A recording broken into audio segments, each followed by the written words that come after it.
So that was a dangerous situation. It looks like the root snapped and then the weight of the tree just fell. But what this does is bring me to a chainsaw sharpener. Now, we have the Timberline chainsaw sharpener. I've done several videos on the Timberline chainsaw sharpener.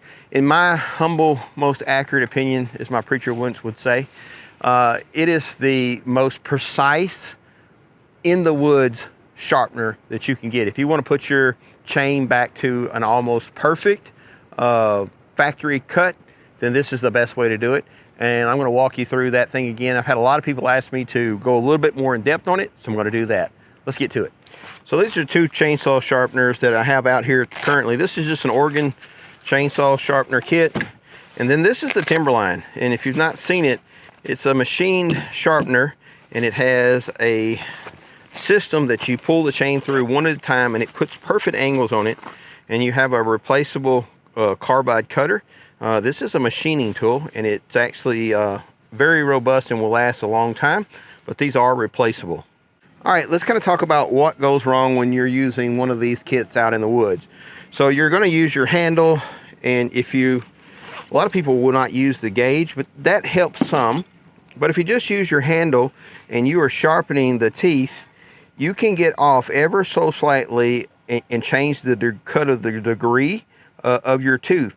And without knowing it, you'll have one tooth that is, say, 25, you'll have one that's a 27, one that's a 30, and anywhere in between. And that causes you to have very wild cuts, and it's just not efficient. So with the Timberline, you put this on, you mount it on, and it puts a perfect angle every time. So if I remember right, this is a, let's see, yes, this is a 30 degree.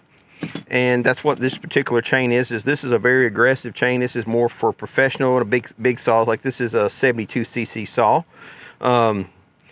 Some of your lighter saws will have a 25, and they'll also use a smaller tooth than this. Now you have to buy the Timberline based upon your needs.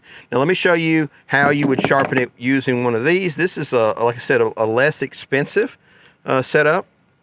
So what you're going to do with this system here is you're going to loosen up the little clamp system. Some of them have like a, instead of a clamp system, they have a, I don't know what you call it. It's a spring-loaded deal, and this one actually has the little tightening nuts. So you're going to loosen these way up, and you'll be able to get your file put into the groove.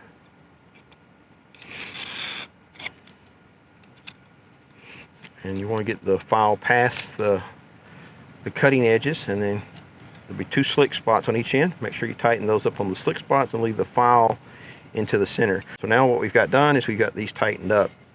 Now if you can see here, there are, let me see if I can get you to see that. There are angles, 30 degree, 25, and this is your 25 going the other direction, and then 35 back here. So our system is 30, or our chain is 30, so you're going to do is set your cutter and put the line going the direction of the bar, and then you're going to make your cut. You're going to run the file through it. And you know, this is better than freehanding it for most people. Some people are just an art to them. They see it, they get it, they feel it. But for the rest of us who don't do this every day, this is an alternative. This is quite a bit cheaper, but again, because it's our hand, we are still going to be moving ever so slightly. This might go anywhere between we're sitting on 30. The reality is we're probably going to end up being, say, anywhere from a 30 to a 25. So, you know, there's that much, maybe a 35 to a 25 degree cut based upon what we're doing. And that really takes the life of your chain away quickly. Now, there's another portion of sharpening the chain that the Timberline does not take into account. And these are your rakes right here. Now you got, on this rake, you have on this meter, you have two different measurements. And this is how much the rake sticks up. So you just take this and set it over like such. And then you can take your file and file the rake down till it drags this little guide here.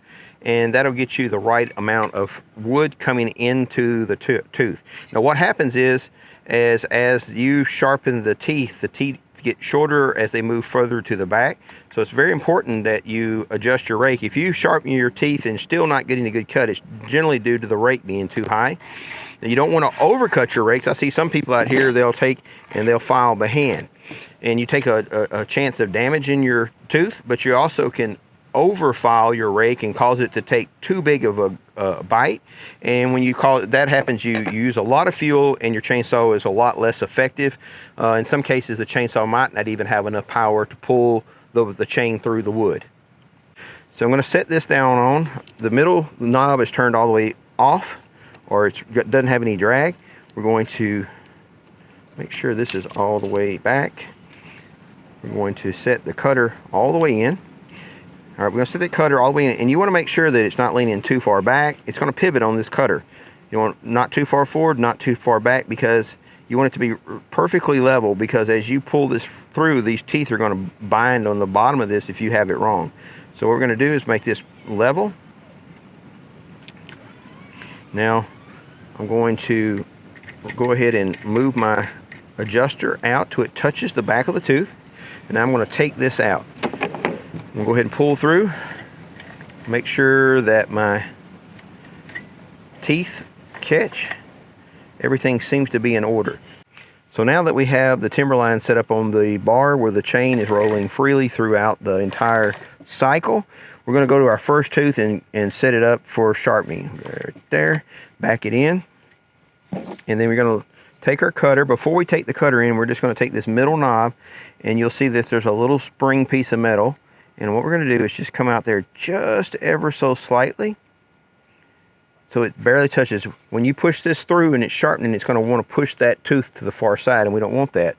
So now we're just going to set it in here, and what the goal is to set it where you're doing your cut one time in, one time out, and then move to the next tooth, and that will make every tooth exactly right. And then you're going to turn around and do the same thing for the other side, and you should keep your both left and right sides exactly even, and that's going to make your chain cut very straight. If you have a chainsaw that wants to cut to the left or right, it's generally because of bad habits when you're sharpening by hand, is you're leaning your arm one way or the other. So right there, we're going to go all the way in, so we're not getting a good cut there, so I'm going to give it a little bit more. Got a fair cut right there. I'm probably going to go ahead and take that out and give me one more little turn there. I believe this is going to get it. Yeah, I feel some metal coming off of that. So I'm going to take this, back it out of the way. We're just going to move on to the next tooth. There you go. You see again. Oh yeah, it's a really nice cut. It's going to really sharpen that corner of the tooth.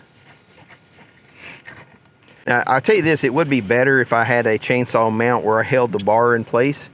But I'm out here in the back of the SUV or the side-by-side, and hey, that's what I got. All right, so I've made it all the way around. Let's see here. Now what we're going to do now is we're going to move to the next tooth. Now I should be able just to put this through and start grinding, but you can see right here, again, this is what happens when left or right-handed. You tend to grind one more than the other. So this dude is way, I mean, it's like a 30 of an inch too far. So I'm gonna come back and just really push it back, seat it, just to make sure. Yeah, it's still just absolutely just a little bit. I think I can get it. That's a lot of tooth to cut. Now what this is gonna cause is all teeth are gonna be the same length.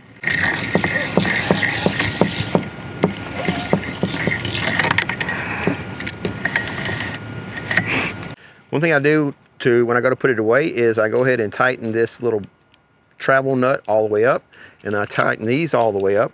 And again, it's got a Velcro that keeps everything into place. All right, let's go cut some wood up. Hurry this up. This right here is probably in the realm of 8 inches in diameter to 10. Solid white oak. It don't show any, I mean, it's dead, but it's just dry. It's not rotted. And you can see the kind of chips I'm gonna be pulling out. Now get back, Gizmo.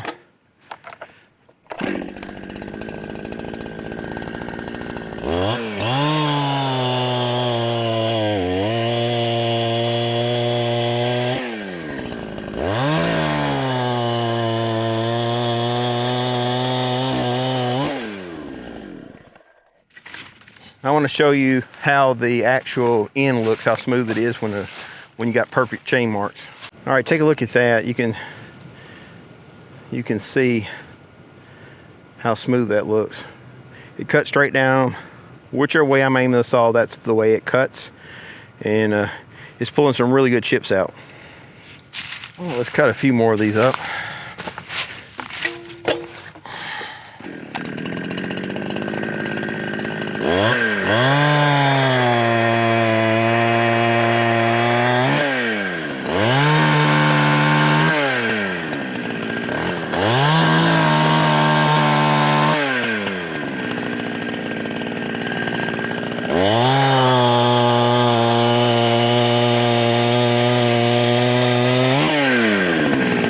As I go down, these get thicker and thicker.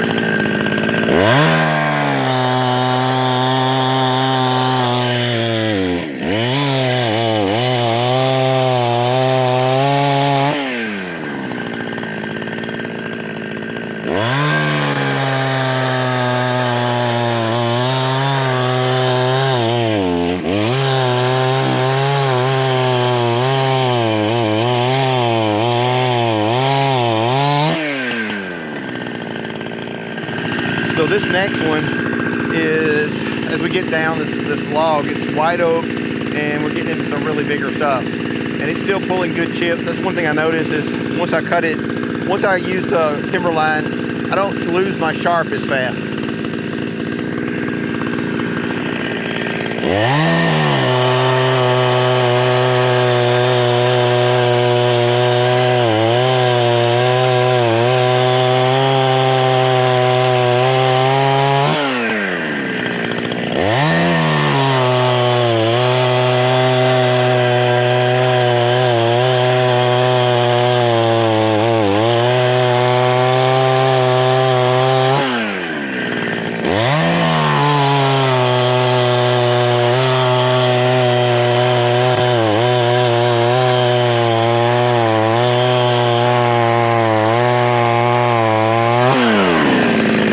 Cut through a knot there. Yeah, I love that Timberline. Good chips. White oak's hard to cut.